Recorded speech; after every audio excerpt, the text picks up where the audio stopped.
नमस्कार। आपका अखबार के YouTube चैनल पर आपका स्वागत है। मैं हूं प्रदीप सिंह। उत्तर प्रदेश में विधानसभा के चुनाव होने वाले हैं और चुनाव की तैयारी सभी पार्टियों की चल रही है। सब अपने अपने तरीके से चुनाव प्रचार में लगे हैं, लेकिन एक विचित्र बात देखने को मिल रही है जो पिछले 25, 30, 40, 50, 70 सालों में देखने को नहीं मिली। पार्टियों का रुख बदला हुआ है, पार्टियों का रवैया बदला हुआ है। जो पार्टियां पहले चुनाव की घोषणा छोड़िए, चुनाव 6 महीने साल भर पहले से इस जुगाड़ में लगती थीं, इस लामबंदी में लगती थीं कि कैसे ज़्यादा से ज़्यादा मुस्लिम वोट हमें मिले।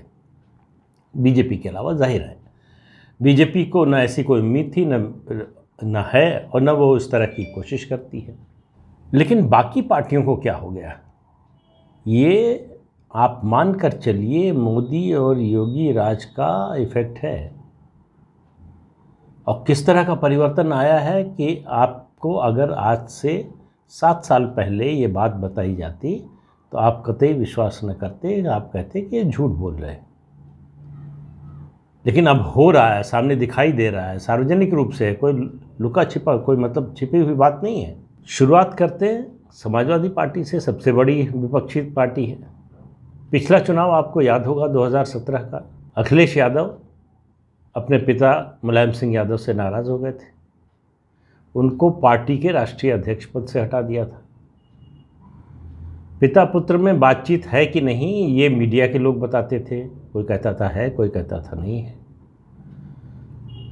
तो मुलायम सिंह यादव के टीपू रूठ गए थे या टीपू मुलायम सिंह यादव से रूठ गए थे, ये पता नहीं, लेकिन थी बात ऐसी ही। और उस चुनाव में उन्होंने मुलायम सिंह यादव का इस्तेमाल नहीं किया। चुनाव प्रचार की कमान उनको सौंपी जानी चाहिए थी, नहीं गई। उस समय मुख्यमंत्री थे, उनको लग रहा था कि बस मैं जो बोलूँगा, मैं जो कहूँगा वही होगा। और मैं कई बार आपको बता चुका हूँ उनका वो बयान कि काम बोलता है। उनको लगता था चुनाव चिन्ह भी अगर जब खतरे में पड़ा तो उनको लगा कि कोई और लेने की क्या ज़रूरत है, मेरी फ़ोटो लगाओ, लोग वोट देंगे। तो बात लेकिन बनी नहीं, काम बोला नहीं। 224 से 47 सीटों पर आ गए। बाई इलेक्शन में कुछ और सीटें जीत गए थे, लेकिन जब चुनाव हुआ था तो 224 या 226 सीटें जो है जीते थे। उसके बाद जो है 2017 की बात है। 2019 में 17 में कांग्रेस से अलायंस किया था, 2019 में बसपा से मायावती से अलायंस किया। बुआ भतीजा का खेल काफ़ी समय तक चला। नतीजा आया तो बुआ एक रास्ते, भतीजा दूसरे रास्ते। भतीजे को कोई फ़ायदा ही नहीं हुआ। 5 सीटें पहले थी, 5 अब भी रह गई। तो उस बार जो है बीजेपी ने इसको मुद्दा बनाया 2017 में कि जो परिवार के लोगों का सम्मान, परिवार के बड़ों का सम्मान नहीं करता, चाचा को पार्टी से निकाल दिया था। अब चाचा को जो है उनको सीटों के तालमेल की बात कर रहे हैं। और आज जो है फ़ोटो आई है, फ़ोटो जारी की गई है, आई है नहीं, फ़ोटो जारी की गई है कि अखिलेश यादव अपनी यात्रा पर, चुनावी यात्रा पर निकलने से पहले अपने पिता का आशीर्वाद लेने गए थे। तो ये श्रवण कुमार की ये यात्रा, मतलब पिता से नाराज़गी से श्रवण कुमार तक की यात्रा, ये 4.5 पौने 5 साल के योगी और 7 साल के मोदी राज का नतीजा है। जब ये सवाल उठने लगा कि परिवार के बड़ों का सम्मान नहीं करते, अपने पिता का, अपने चाचा का, जिन्होंने पाला पोसा बड़ा किया, तो लगा कि अब ये भी चुनाव में मुद्दा बनेगा। जो पिछली बार बना था तो उसको ठीक करने की कोशिश हो रही है। दूसरी ओर बहुजन समाज पार्टी, जो अपने को सबसे बड़ी सेकुलर पार्टी समझती थी, जो धर्म की बात और हिंदू धर्म की बात तो खैर कर ही नहीं सकती थी, बौद्ध धर्म की बात करती थी, हिंदू धर्म छोड़ने की बात करती थी, हिंदू धर्म के मानने वालों का तिरस्कार करती थी मायावती। मैं तिलक तराजू तलवार की बात नहीं कर रहा हूँ, वो नारा पीछे छूट गया, ठीक है, लेकिन उसके बावजूद अयोध्या पर उनका क्या स्टैंड था, उनकी पार्टी का क्या स्टैंड था, ये किसी से छिपा नहीं है। ये सब मायावती जब से राजनीति में आई हैं तब से करती रही हैं, कोई नई बात नहीं है। और वो जो है बीजेपी का साथ भले दिया हो उन्होंने, उसकी मदद से 3 बार मुख्यमंत्री बनी हो, बीजेपी का चुनाव प्रचार करने भी गुजरात गई हूँ, लेकिन बीजेपी को सांप्रदायिक पार्टी कहने से कभी उन्होंने गुरेज नहीं किया। तो बीजेपी का विरोध का मतलब होता था अयोध्या में राम मंदिर का विरोध। अगर आप बीजेपी के विरोधी हैं तो आपको राम मंदिर का विरोधी होना ही है। ये राजनीतिक सोच थी उत्तर प्रदेश में, उसके बाहर भी थी, लेकिन अभी बात उत्तर प्रदेश की हो रही है। तो इस तरह की सोच थी पार्टियों की, और तीनों पार्टियों की, सपा, बसपा, कांग्रेस, तीनों पार्टियों की यही सोच थी। कांग्रेस तो खैर उससे भी आगे निकल गई थी, सुप्रीम कोर्ट में एफिडेविट दे दिया यूपीए सरकार ने कि राम काल्पनिक हैं। राम सेतु का जब मुकदमा चल रहा था तो कहा राम काल्पनिक है, तो इसलिए राम सेतु का तो कोई सवाल ही नहीं उठता। इसके अलावा तीनों पार्टियां वो सब कुछ करने को तैयार थीं जिससे अयोध्या में राम मंदिर न बने, लेकिन अब सब राम मंदिर के अचानक समर्थक हो गए। मायावती के पिछले एक हफ्ते में 2 बयान आपको ज़रूर उस पर गौर करना चाहिए। ये उत्तर प्रदेश और देश की बदलती हुई राजनीति का दस्तावेज है, समझिए। क्या कहा उन्होंने? पहले उन्होंने ये कहा कि अगर वो सत्ता में आई, उनकी सरकार बनी उनकी पार्टी की, तो जो योजनाएं केंद्र सरकार की और राज्य सरकार की चल रही हैं उनसे कोई छेड़छाड़ नहीं होगी, उनको बदले की भावना से बंद नहीं किया जाएगा।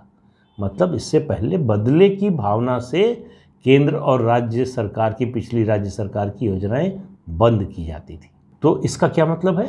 जो मुझे समझ में आ रहा है, इसका सीधा मतलब है अब राजनीतिक दलों को ये समझ में आने लगा है कि विकास के काम का भी राजनीति पर और चुनाव पर असर पड़ता है।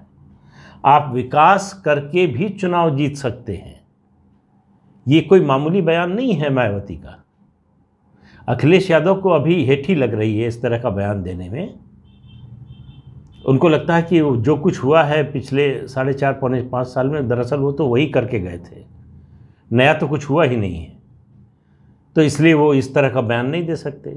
लेकिन उनके पास इस बात का कोई जवाब नहीं था जब प्रधानमंत्री ने लखनऊ में प्रधानमंत्री आवास योजना के घरों की चाबी देते हुए गरीब परिवारों को ये कहा कि अखिलेश यादव के समय में 18,000 प्रधानमंत्री आवास योजना के तहत मकान सैंक्शन हुए थे, 18 भी नहीं बनाए, क्योंकि उनको लगता था कि ये केंद्र की योजना है, हम क्यों करें, गरीब का भला होगा, इससे कोई मतलब नहीं था। तो गरीब का मुद्दा, गरीब की चिंता नहीं थी सामने।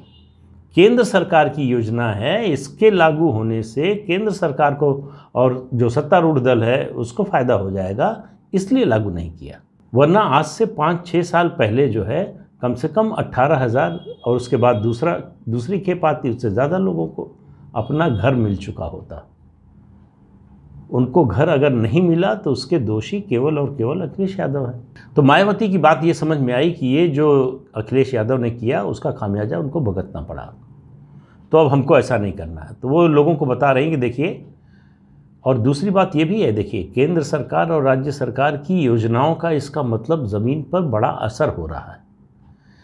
ये कोई पार्टी, मतलब विपक्षी दल, ये कोई मामूली बात नहीं, ये पहली बार हो रहा है। सत्तारूढ़ दल के कार्यक्रमों का ऐसा असर लोगों पर है कि विपक्षी दल ये कहने की स्थिति में नहीं है कि हम आएंगे तो इस योजना को बंद कर देंगे। उनको मालूम है कि अगर ऐसा बोला तो इसका चुनाव में नुकसान होगा। दूसरा बयान जो है उनका, और इससे बड़ा जो है उसका जो है डायमेंशन है, उसका आयाम है, उन्होंने ये कहा कि उनकी सरकार आई, उनकी पार्टी की सरकार बनी तो अयोध्या, काशी और मथुरा, ध्यान से सुनिए, ये नारा पहले बीजेपी और विश्व हिंदू परिषद लगाती थी कि अयोध्या तो झांकी है, काशी मथुरा बाकी है। अब ये नारा लगाए बिना ठीक वही बात मायावती बोल रही है। उन्होंने कहा कि अयोध्या, काशी और मथुरा में जो धार्मिक विकास के काम चल रहे हैं उनको रोका नहीं जाएगा। तो अयोध्या में तो मंदिर बन रहा है सुप्रीम कोर्ट के फैसले के बाद। काशी विश्वनाथ मंदिर का जो है पुनर्निर्माण एक तरह से हो रहा है, पुनर्विकास हो रहा है, ये तो आपको मालूम है। लेकिन मथुरा में क्या हो रहा है? मथुरा में तो अभी कुछ शुरू नहीं हुआ है। मथुरा में केवल मुख्यमंत्री योगी आदित्यनाथ ने ये घोषणा की है कि कृष्ण जन्मभूमि के 10 किलोमीटर के रेडियस में, परिधि में शराब और मांस की बिक्री नहीं होगी, जिसको कुछ लोगों ने मुद्दा बनाने की कोशिश की कि ये किसी के रोजी रोटी पर हमला है, किसी के खाने की पसंद पर हमला है। वो मुद्दा चल नहीं पाया। आज से 7 साल पहले अगर ये हुआ होता तो ये बहुत बड़ा मुद्दा बन गया होता। लेकिन बात मायावती की अभी हो रही है। उनको ये क्यों कहना पड़ा? उनको ये डर है कि चुनाव से पहले अगर कोई कार्यक्रम ये सरकार घोषित करती है, और ये जो कार्यक्रम चल रहे हैं, अयोध्या में राम मंदिर का मामला हो, चाहे वहाँ बनारस में काशी विश्वनाथ मंदिर के पुनर्विकास का मामला हो, इन सब कामों को रोकने की बात कहना भी इस समय जो है लोगों को नाराज़ करने जैसा है। ये वो पार्टियां और वो नेता हैं जो अयोध्या में राम जन्म स्थान पर स्कूल, पार्क, शौचालय और जाने क्या क्या बनाने को तैयार थे सिवाय राम मंदिर के। तीसरी पार्टी प्रियंका वाड्रा महामंत्री हैं और प्रभारी हैं उत्तर प्रदेश की। मंदिर दर्शन, आपने कब इस परिवार को इस तरह से चुनाव के अलावा कभी मंदिर जाते हुए देखा है? दुर्गा सप्तशती का पाठ जो है, दुर्गा सप्तशती का पाठ प्रियंका वाड्रा सार्वजनिक मंच से कर रही हैं। उनको लग रहा है कि ममता बनर्जी ने पश्चिम बंगाल में किया था, उनको फ़ायदा हुआ था, उनको लगता है उसी से वो जीत गई। वो ये बात नहीं समझ रही हैं कि ममता बनर्जी की जीत में बहुत सारे फैक्टर हैं। वो मुद्दा एक छोटा सा मुद्दा था, लेकिन उनको लगता है कि अगर ऐसा करेंगी तो वो भी चुनाव जीत सकती है। चंदन का पूरा जो है माथे पर लेप लगाकर मंदिर से निकली, उसको हटाया नहीं है। ऐसा करते हुए या इस स्थिति में इस परिवार के किस व्यक्ति को कब आपने देखा था? जरा अपने दिमाग पर जोर डालिए, याद करने की कोशिश कीजिए। लेकिन एक सवाल लोगों के मन में है, मेरे मन में भी है, आपके मन में भी होगा कि ये कांग्रेस पार्टी के नेताओं, खासतौर से गांधी परिवार के लोगों को चुनाव के समय ही मंदिर और भगवान और देवी ये सब लोग क्यों याद आते हैं? उससे पहले क्या उनको लगता है कि इन देवी देवताओं का अस्तित्व नहीं होता है? चुनाव शुरू होता है तो इनका आगमन होता है, और चुनाव ख़त्म होता है ये विदा हो जाते हैं। तो ये जो राजनीतिक धर्म यात्रा है, ये सिर्फ आपको दिखाने के लिए, बेवकूफ़ बनाने के लिए। और मेरे ये कहने की ज़रूरत नहीं है, लोग समझते हैं। लोग असली और नकली का भेद करना जानते हैं। कौन असली हिंदू है, कौन असली धार्मिक व्यक्ति है, कौन असली आध्यात्मिक व्यक्ति है, ये सब लोगों को समझ में आता है। मायावती में कम से कम एक इतनी ईमानदारी है कि वो जो नहीं करती हैं वो नहीं करती हैं, दिखावे के लिए नहीं करती हैं कम से कम। लेकिन ये लोग दिखावे के लिए कुछ भी कर सकते हैं। तो उत्तर प्रदेश का राजनीतिक माहौल जो है वो प्रधानमंत्री नरेंद्र मोदी और मुख्यमंत्री योगी आदित्यनाथ ने बदल दिया है। पूरा विमर्श बदल दिया है, राजनीति का तरीका बदल दिया है, राजनीति की भाषा बदल दी है। आप देखिए, याद कीजिए 2017 से पहले कब उत्तर प्रदेश में इस तरह से हिंदू वोटों के लिए इस तरह की दौड़ हुई, कब इस तरह की मारामारी हुई? आपको याद नहीं आएगा। चुनाव की घोषणा नहीं हुई है, लेकिन पिछले 1.5-2 महीने से सभी पार्टियां एक तरह से चुनावी मोड में हैं। किसी ने मुसलमान की बात नहीं की है। असदुद्दीन ओवैसी के अलावा कोई पार्टी मुसलमानों की बात नहीं कर रही है। सपा नहीं कर रही है, बसपा नहीं कर रही है, कांग्रेस नहीं कर रही है।